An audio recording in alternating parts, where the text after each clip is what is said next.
Então a pintura da aula de hoje vai ser baseada na paleta de cores primárias, só que primárias alternativas. Alternativa porque não é exatamente o vermelho, amarelo e azul convencional. Eu vou ter um amarelo ocre, que é um amarelo dessaturado, um vermelho veneziano, que é um vermelho também mais terroso, assim, um vermelho dessaturado, e o azul ultramar, para fazer o trio das cores primárias. Inicialmente vamos para o desenho. A composição já é um recorte de uma cena maior, de uma foto que eu tirei na Enseada do Brito, aqui próximo a Florianópolis, de frente para Florianópolis. E o recorte ele me dá uma composição que eu achei interessante, um enfoque interessante, onde eu tenho talvez um quarto de céu. Então já traço aqui essa divisão inicial da linha do horizonte e 3/4 aqui da linha do mar. Essa montanha, que a princípio ela está centralizada aqui, eu vou deslocar um pouquinho, eu vou colocar ela ligeiramente para o lado de cá, para que não haja essa centralização toda, né? Aqui eu coloco a montanha que está mais distante, com o tom mais claro, e um outro plano ainda mais próximo de todos, criando essa boa noção de profundidade entre as montanhas, né? Certo, aí tem um ritmo interessante aqui nessa linha de praia que me dá um movimento legal. Vou evitar essa repetição que está ficando aqui, vamos deslocar um pouquinho esse movimento um pouco para cá. E aqui criando uma nova curva, dando uma noção boa de movimento. Agora, os blocos de pedras que vão se sobrepor, criando aqui a noção de profundidade entre as pedras. Uma no primeiro plano, outra nesse segundo plano, aqui mais atrás, essa vindo para cá, sempre traçando com essa noção de ritmo, né? Como é que os olhos vão ser encadeados entre os elementos que estão postos na composição, como é que os planos vão interagir.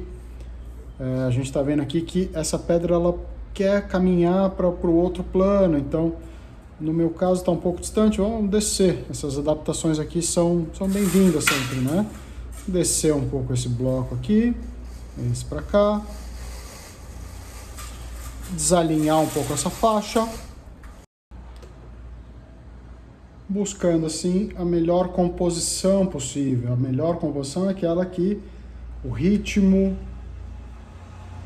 das linhas, desde a composição linear, que é o estágio onde a gente tem, como o nome sugere, somente as linhas, até a composição tonal, que a gente tem que ter planejado já, como é que os tons vão se suceder, os claros e escuros dentro da composição. Aí a gente tem uma melhor base possível para iniciar a pintura, né? Aqui fazendo esses arranjos, essas adaptações, acho que eu já estou no caminho de ter uma pintura bem resolvida. Lembrando que a gente não é copiador de foto, a gente tem que interpretar a foto, a imagem, ou mesmo a paisagem que você esteja se deparando, para que aquilo seja graficamente interessante. Tem que pensar nesses recursos de sobreposição de elementos, né, maiores na frente, menores atrás, sobrepondo, ritmos, linhas sinuosas, encadeamentos, sucessão de planos. É isso que faz uma composição ser interessante. Agora, uma breve esboçada na questão dos tons. Esses certamente são os elementos mais escuros da composição. Entre essas pedras e essas eu vou amenizar um pouco a intensidade, vou deixar isso aqui mais suave, menos intenso, mas ainda assim escuro. Essa areia faz um meio tom de uma cor quente. Aqui tem um pouco de transparência nessa água. E aqui na água e no céu, os tons mais claros da composição, sendo que eu posso resolvê-la em 3 tons. Desenho feito, vamos para a pintura. Então, selecionado aqui 3 pincéis básicos, redondos basicamente, um pouco maior, desse formato gota, assim, né, que carrega mais água. Eu vou começar o planejamento da imagem, que é algo que é quase uma regra aí na aquarelinha, você fazer do fundo para frente e do claro para o escuro. Então, molhando a folha inicialmente aqui do plano mais distante, eu vou deixar ela já mais receptiva, estando molhada, e vou partir para a minha mistura inicial aqui, fazendo esse céu mais neutro, entre um azul ultramar, um pouquinho desse vermelho indiano, que vai dar uma tendência para o violeta, e ainda um pouco do amarelo cádmio para cinzentar. Então, basicamente, eu estou fazendo a mistura entre as 3 cores primárias, né, fazendo mais perto do cinza, que é o centro do círculo cromático. Então, eu parto aqui para essa primeira guarda distante do céu, fazendo essa parte de cima um pouco mais fria, isso é, predominando o azul. Olha como a tinta vai descendo bem nesse papel molhado. E a partir desse ponto eu vou inserir um pouquinho mais de uma tendência alaranjada, ó, entre o vermelho veneziano e o amarelo ocre, fazendo essa tendência do céu mais quente na parte de baixo, que funciona bem, inclusive para criar um contraste entre o céu frio e as montanhas, que vão ser novamente frias, né? Essa faixa mais quente embaixo é uma boa estratégia para criar um contraste.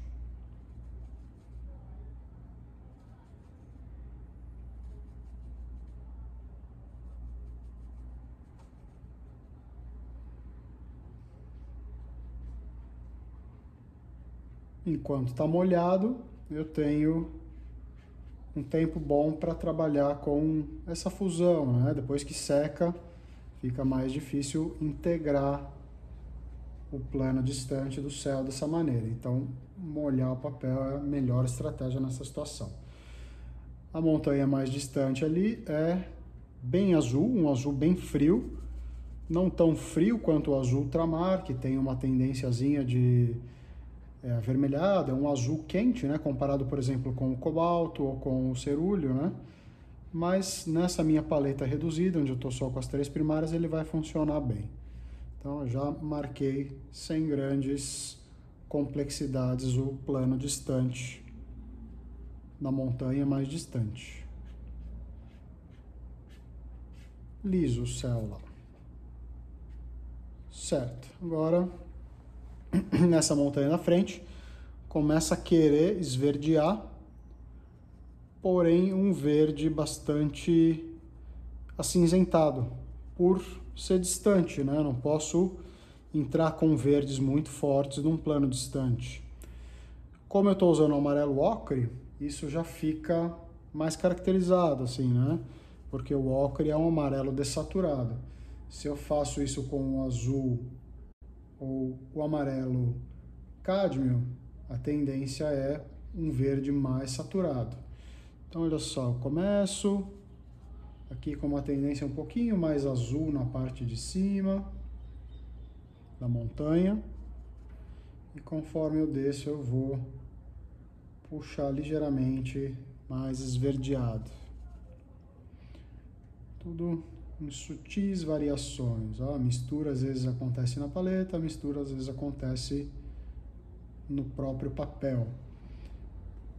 Reparando aqui que a folha ainda está molhada, né? Ainda tem aquele aspecto aguado,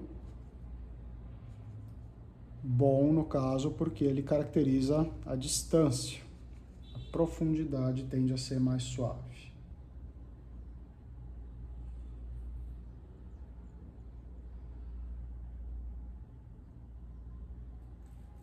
Certo, tenho aí já uma distância tonal, o fundo bem mais claro, a frente já significativamente mais escura.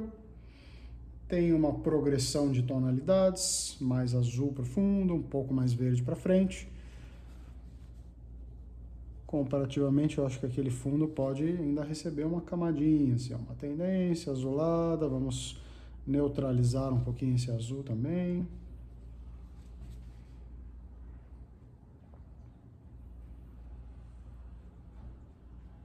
Tudo ainda com o papel molhado, é a primeira entrada.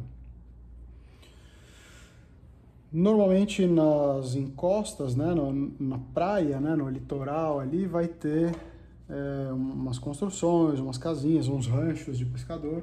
Então eu venho caracterizando aqui com uma tendênciazinha de uma cor qualquer ali naquela linha.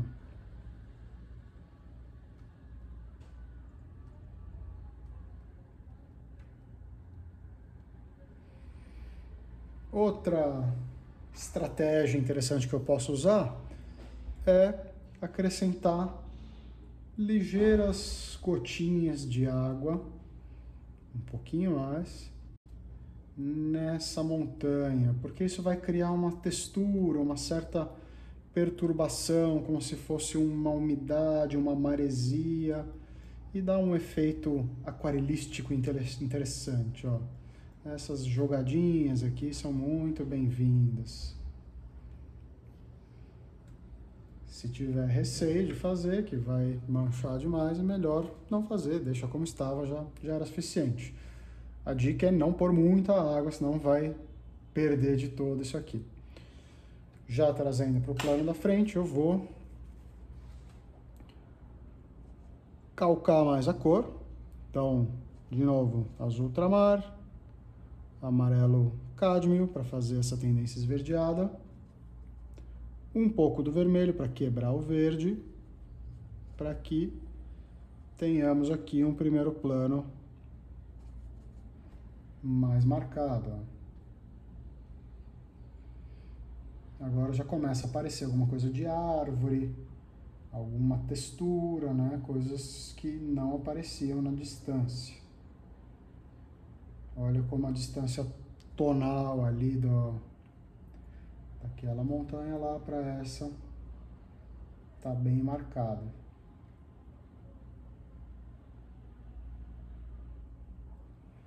Certo, então resolvemos o plano distante aí.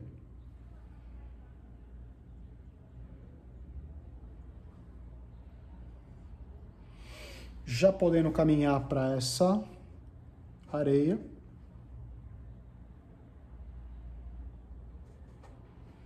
vou me livrar um pouco dessa tendência esverdeada aqui, tentar puxar para um amarelo. Vamos jogar o verde para lá e usar o amarelo como base. Um bom critério para você pensar a mistura que vai chegar na cor desejada é ver de qual das primárias se aproxima mais, né? Então, no caso, a gente vê que essa faixa de areia se aproxima bastante de um amarelo, né? Tô colocando aqui junto, ó, se aproxima bastante de um amarelo ocre, no caso, que é o que eu tenho à disposição. Então, vamos novamente aqui para esse preenchimento, partindo de um amarelo um pouquinho mais suavizado lá no fundo, que vai ganhando corpo aqui para frente. Ganhando corpo quer dizer, inclusive, se esquentando, né? Vai aumentando a carga de pigmentação e vai ficando mais quente aqui para frente essa areia.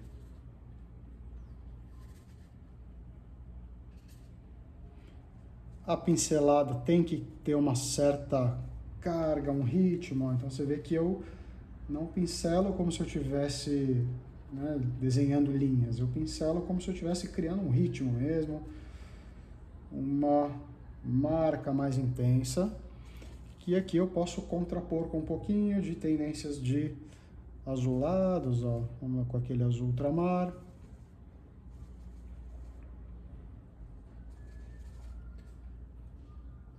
A gente cria essas tendências de cores variadas na areia aqui. Quando a gotinha não sai, a gente usa bater um pincel no outro. Ó. Pá. Muito bem.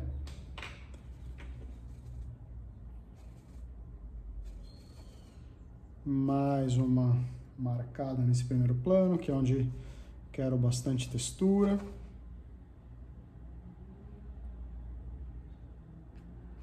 Uma passadinha mais, uma coisa com o dedo. E deixa essa textura aí.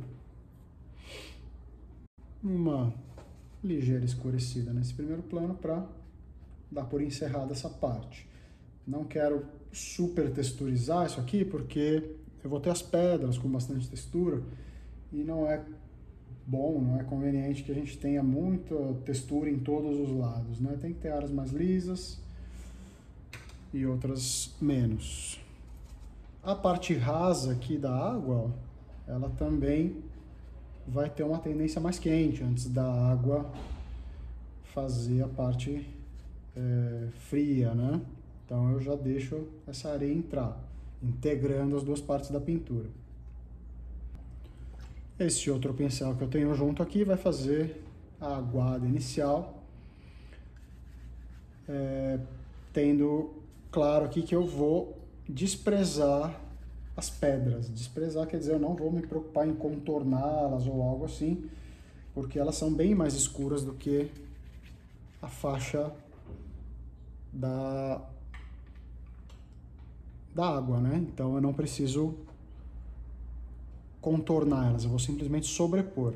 Molhei bastante, aí eu venho com esse geral aqui, passando esse esverdeado em tudo e buscando planejar algumas variações para ele. O azul vai ter uma ligeira tendência para o amarelo em algum lugar, conforme se aproxima. Puxando uma coisa esverdeada aqui no meio, ó.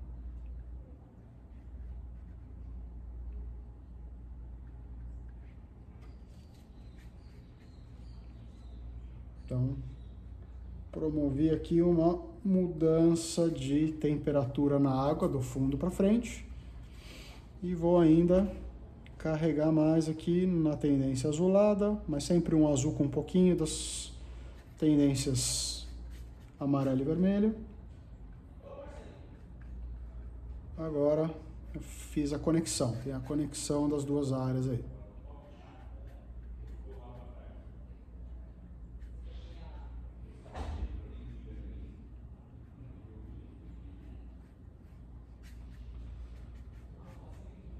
Essa primeira passada ela é lisa, não tem textura, é só a cor geral da água, um mínimo de variação de ritmos aqui, mas a textura ela vai entrar na próxima camada quando a água estiver quase seca, aí eu vou criar alguma textura, mas por hora eu só vou tonalizar a região e dar um mínimo movimento aqui nessas variações. Vou deixar uma área realmente mais clara aqui, né? Porque a gente vê que é uma imagem de cores dessaturadas, mas com um bom contraste tonal, principalmente entre as pedras e a água clara, né? Essa pincelada meio seca aqui cria um pouquinho de textura nessa profundidade. Vou realçar um pouco mais essa passada desse primeiro plano. Pronto, para dar por encerrada essa etapa aqui, esse estágio da pintura. Agora eu preciso de secagem para o próximo momento. Como as pedras são sólidas, rígidas, eu não posso fazer elas em cima da água molhada aqui, senão elas vão ficar difusas, né? Vamos para um pouco de secagem. O secador mesmo é um bom aliado.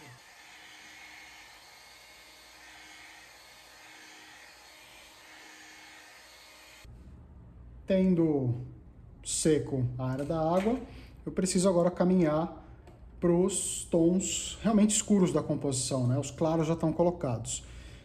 O escuro vai querer dizer também cor densa aqui, né? Cor barra pigmentação densa, né? Então eu vou pegar quantidades significativas, expressivas de tinta aqui, volumes de tinta grossa da aquarela. Vou fazer minhas misturas entre tons acinzentados, alguma outra coisa esverdeada ali, né? E vou partir agora para esses blocos escuros de pedra, ó. Trabalhando bastante também com essa pincelada horizontal aqui, texturizada. Caprichar aqui no vermelho veneziano, no azul ultramar, para que eu tenha o mais escuro possível com as 3 cores primárias. É possível usar o preto, mas o preto tem que estar sempre combinado com alguma cor, de preferência nunca o preto puro, assim, né? Porque ele vai destoar na questão cromática aqui, né? Olha só.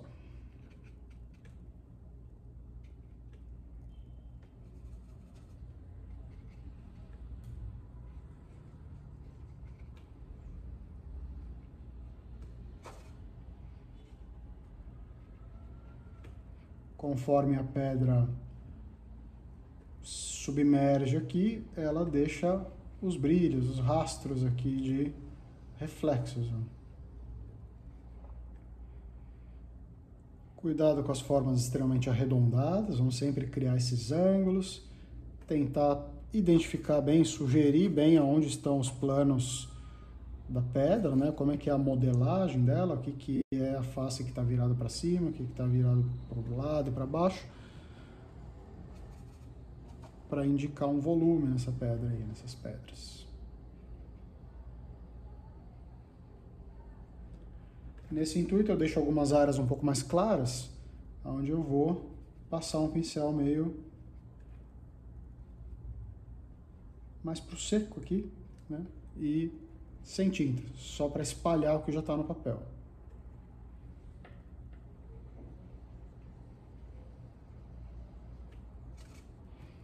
Uma carga a mais de azul ultramar.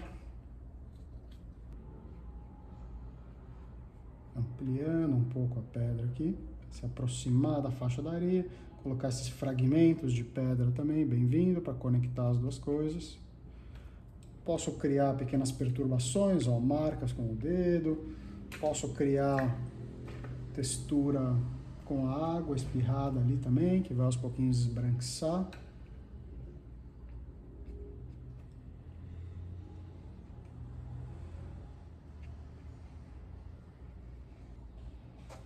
Essas pedras que vêm da areia para a água são bem importantes, elas conectam os dois planos. Eu vou inserir algo que não está na foto e também não estava nos planos iniciais, mas estou sentindo falta de um elemento nesse canto aqui. Então, ó, cor bem intensa aqui para criar uma pedra meio que faz esse movimento de empurrar para dentro da composição.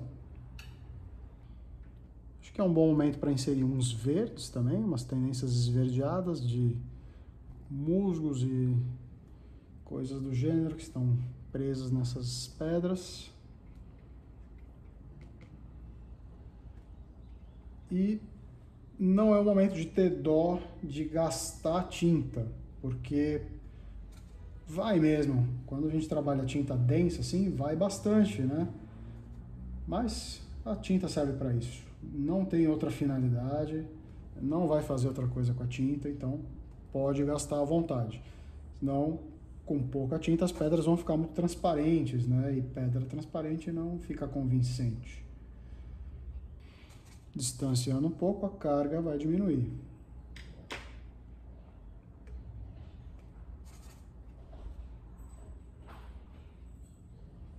Nível de detalhamento sempre menor com a profundidade, né? O desenho inicial ele é uma guia importante, mas não vamos nos ater a ficar pintando dentro das linhas, né? A pincelada tem que ter uma independência. Aqui eu estou meio que redesenhando conforme eu vou pincelando. Umas pedras em sentido diferente, sentido oposto aqui. Cuidado para não alinhar, não criar um padrão muito repetitivo. Estou criando um outro ritmo, um outro movimento. É uma cena um pouco mais estreita, né? Formato panorâmico assim. Intencionalmente planejada como um corte dentro de uma fotografia que era mais retangular. Sobrando espaços nos cantos, eu sinto a necessidade aqui de mais pedras, mais movimentos que balanceia a composição. Ainda está faltando os azuis dos movimentos da água mesmo.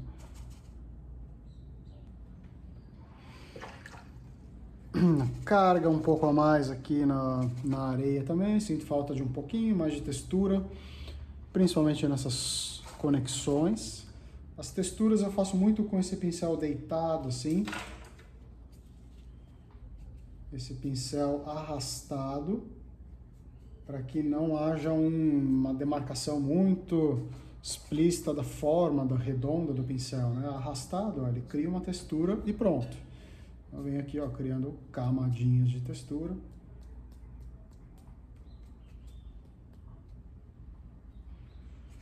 Essa conexão de novo da água com a areia, bem importante aqui, nesse ponto, nesse aqui.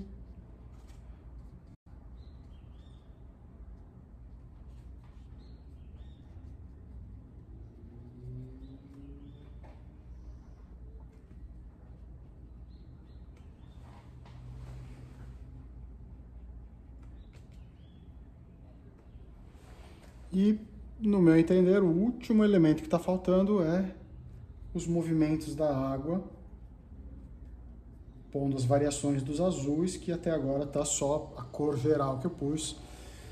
Aí eu volto aqui para os azulados, vou limpar um pouco essa região aqui, tirar essa tendência meio cinza da paleta. Momentos de limpeza da paleta são muito importantes porque a gente não perde, né, a pureza da cor. Às vezes a gente se atrapalha porque a paleta está muito suja. Então, limpe. Se possível, organizar uma paleta só com as cores do projeto, né, sem aquele monte de cor que pode atrapalhar. O ideal, né, um pratinho, uma superfície mais limpa, com essa finalidade. Pronto.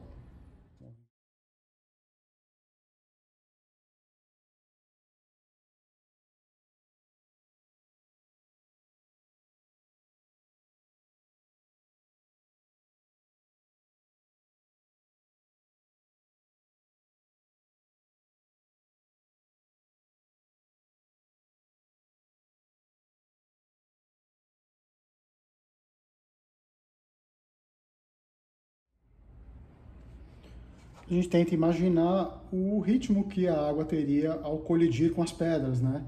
Então não é tudo no mesmo sentido. Estou tentando descrever conforme eu imagino, eu visualizo aqui que a água vai batendo e criando ondulações diferentes nas pedras. Pincelada arrastada para criar uma textura. Cuidado com a profundidade, né? Não pode haver o mesmo nível de detalhamento lá e aqui. Aqui é a base da imagem, né? Aqui está próximo e lá está distante. Então, cuidado com a textura, não pode ter muita textura no fundo. Últimos elementos, acessórios agora, aqueles pequenos acessórios, adereços para deixar a imagem mais legal, mas a pintura em si tá completa, né? Esses acessórios vão ser aqui barquinhos, pedras, pequenas coisinhas que ajudem a complementar, talvez até uma pessoa ali. Primeiro, um barquinho lá, criando esse ponto de convergência. Aqui me parece ser interessante ter uma embarcação, aqui cria um plano intermediário entre essas pedras e a montanha, certo? Aqui algum outro elemento mais próximo.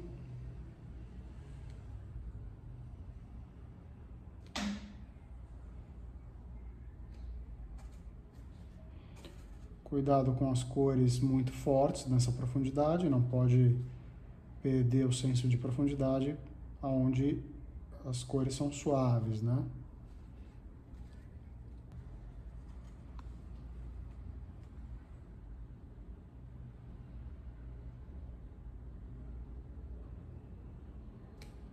A pessoinha prometida ali.